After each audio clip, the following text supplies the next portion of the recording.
Hello everyone and welcome to my YouTube channel Pre-Commerce Classes. Myself Dr. Gurpreet.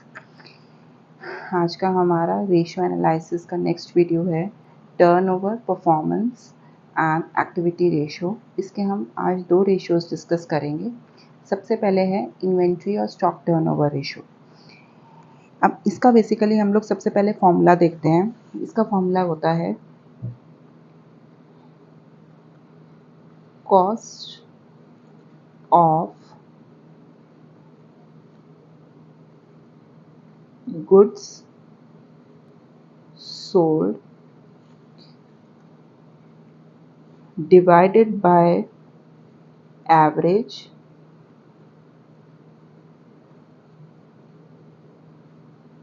stock, right. अब इसमें देखिए आप, सबसे पहले अपन लोग ये देखते हैं कि हम लोग कॉस्ट ऑफ गुड्स सोल्ड कैसे निकालते हैं। कॉस्ट ऑफ गुड्स सोल्ड को हम शॉर्ट में COGS भी बोलते हैं। कॉस्ट ऑफ गुड्स सोल्ड को निकालने का फॉर्मूला होता है opening stock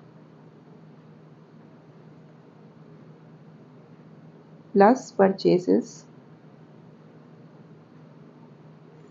plus direct expenses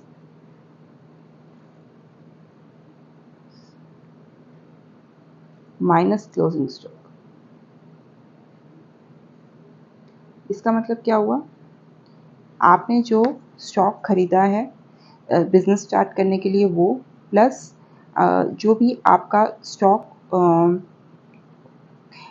available है वो, प्लस जो भी आपने परचेज किया है एक्स्ट्रा मटेरियल स्टॉक के अलावा, जैसे कि मशीनरी या कोई और अदर इक्विपमेंट वो, प्लस जो भी कोई डायरेक्ट खर्चे हुए हैं प्रोडक्शन से रिलेटेड वो, माइनस क्लोजिंग स्टॉक।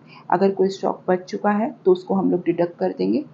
ये तो होता है कॉस्ट ऑफ गुड्स सोल्ड का फॉर्मूला, अगर अपने पास ये इंफॉर्मेशन अवेलेबल है तो। या फिर अपन ऐसा भी कर सकते हैं, और सेल्स लेस ग्रॉस प्रॉफिट। अब दोनों में से एक इंफॉर्मेशन अवेलेबल होगी, या तो हमारे पास ये इंफॉर्मेशन अवेलेबल होगी opening stock, purchases, direct expenses, closing stock, या फिर हमारे पास सेल्स और ग्रॉस प्रॉफिट अवेलेबल होगा। हो सकता है ये दोनों इंफॉर्मेशन अवेलेबल ना हो, और हो सकता है हमारे पास सीधा ही कॉस्ट ऑफ गुड्स सोल्ड का अमाउंट अवेलेबल हो। अब देखते हैं अपन एवरेज स्टॉक कैसे निकलता है। Average stock is equal to opening stock plus closing stock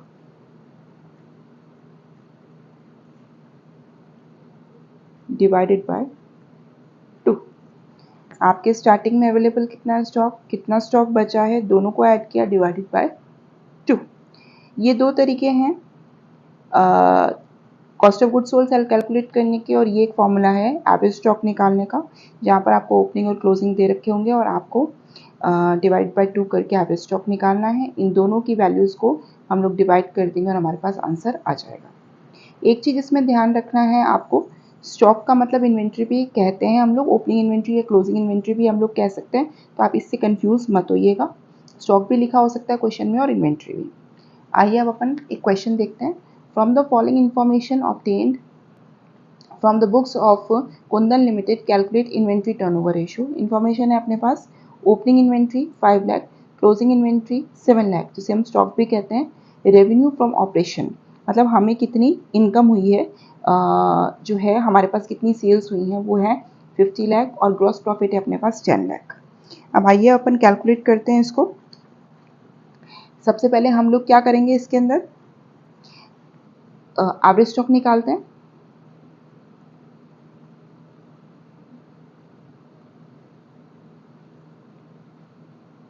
opening stock जिसे हम OS भी कहते हैं, प्लस क्लोजिंग स्टॉक जिसे हम CS कहते हैं, डिवाइडेड बाय 2।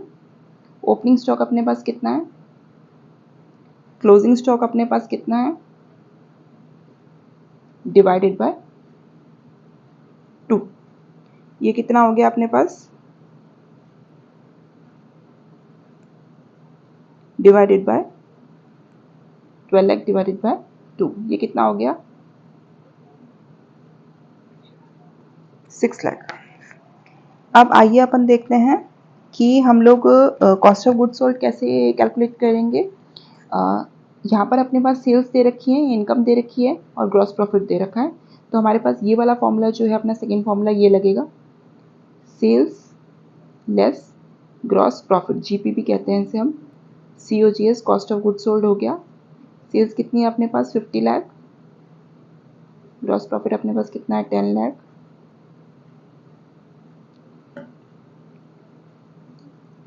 हो गया। ये कितना हो गया 40 लाख।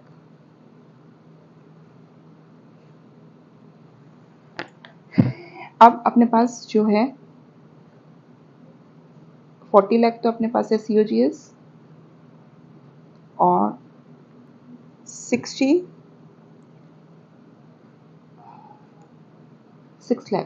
लाख अपने पास है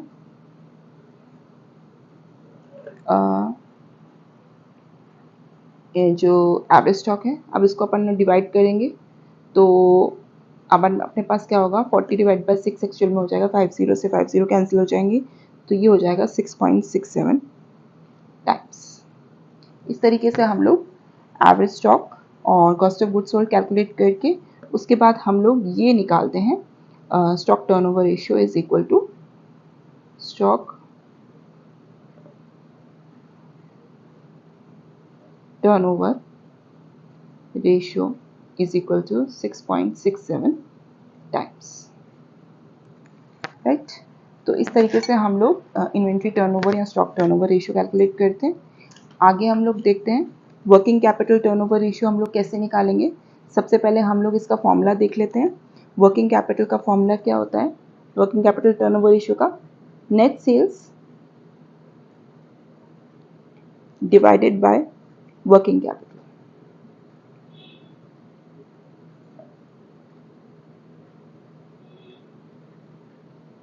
राइट। अब सबसे पहले हम लोग नेट सेल्स का फॉर्मूला देख लेते हैं। Cash sales plus credit sales, अगर कोई रिटर्न होगा तो वो लेस हो जाएगा, लेस रिटर्न्स। सेल्स के अंदर अगर कोई रिटर्न होगा तो वो लेस हो जाएगा। ये तो हो गया नेट सेल्स का फॉर्मूला। कैश और क्रेडिट कोई भी सेल हो उसको ऐड कर देंगे, अगर कोई रिटर्न होगा तो उसको हम लेस कर देंगे। और वर्किंग कैपिटल का फॉर्मूला देख लेते हैं। हमने अपने पिछले वीडियो में करंट एसेट्स और करंट लायबिलिटीज का डिस्कशन किया था। तो working capital is equal to current assets minus current liabilities. तो या फिर हम शॉर्ट में कहें WC is equal to CA minus CL। इस तरीके से करंट एसेट्स में से करंट लायबिलिटीज को हम लेस कर देंगे तो वो वर्किंग कैपिटल आ जाएगा। इन दोनों वैल्यूज को हम लोग डिवाइड कर देंगे, वर्किंग कैपिटल टर्नओवर रेशियो आ जाएगा। आइए आगे हम देखते हैं कैसे कैलकुलेट करेंगे। Compute working capital turnover ratio from the following information. Cash revenue from operation 1,30,000, credit revenue from operation 3,80,000। तो अब कैश सेल्स और क्रेडिट सेल्स आ गई। Returns from revenue from operation 10,000, उसमें से हमें रिटर्न हुआ है कितनी, जो अमाउंट है वो है 10,000 का रिटर्न हुआ है हमें। लिक्विड एसेट्स या फिर करंट एसेट्स अपने पास है 1,40,000, करंट लायबिलिटीज अपने पास है 1,05,000 और इन्वेंट्री है अपने पास 90,000। और हमें कैलकुलेट करना है वर्किंग कैपिटल टर्नओवर रेशियो। सबसे पहले हम लोग नेट सेल्स देख लेते हैं। Cash sales plus credit sales minus return on sales basically. तो अब कैश सेल्स अपने पास कितनी है 1,30,000, क्रेडिट सेल्स अपने पास कितना है 3,80,000 माइनस रिटर्न कितना है अपने पास 10,000 का। तो ये हमारे पास जो है कितना हुआ 5,10,000 माइनस 10,000, ये हो गया 5 लाख, राइट। ये तो हमारे पास हो गया नेट सेल्स। और अब हम वर्किंग कैपिटल का फॉर्मूला देख लेते हैं। शॉर्ट में हमने WC is equal to CA minus CL हो गया, current assets minus current liabilities. Current assets हमारे पास कितने हैं 1,40,000 और हमने जो अपने पिछले वीडियो में देखा था इन्वेंट्री या फिर स्टॉक भी करंट एसेट होता है प्लस 90,000 माइनस करंट लायबिलिटीज कितना है अपने पास 1,05,000। अब इसको अपन कैलकुलेट कर लें तो फिर ये जो है हमारे पास वैल्यू 1,25,000 आएगी, राइट। अब इसके अंदर हम लोग आगे देखते हैं कि जो वैल्यू है वो हम कैसे पुट करेंगे इसके अंदर। जो हमारे पास नेट सेल्स हैं वो कितनी है, फॉर्मूला क्या अपने पास, net sales divided by working capital. Net sales अपने पास कितनी है, 5 lakh divide by working capital कितना है, 1,25,000। ये अमाउंट कितना आ गया अपने पास, 4 टाइम्स। इस तरीके से हम लोग वर्किंग कैपिटल कैलकुलेट करेंगे। पहले नेट सेल्स निकालेंगे, फिर वर्किंग कैपिटल निकालेंगे, फिर दोनों को हम लोग डिवाइड कर देंगे। आज के लिए बस इतना ही, मिलते हैं हम अपने नेक्स्ट वीडियो में।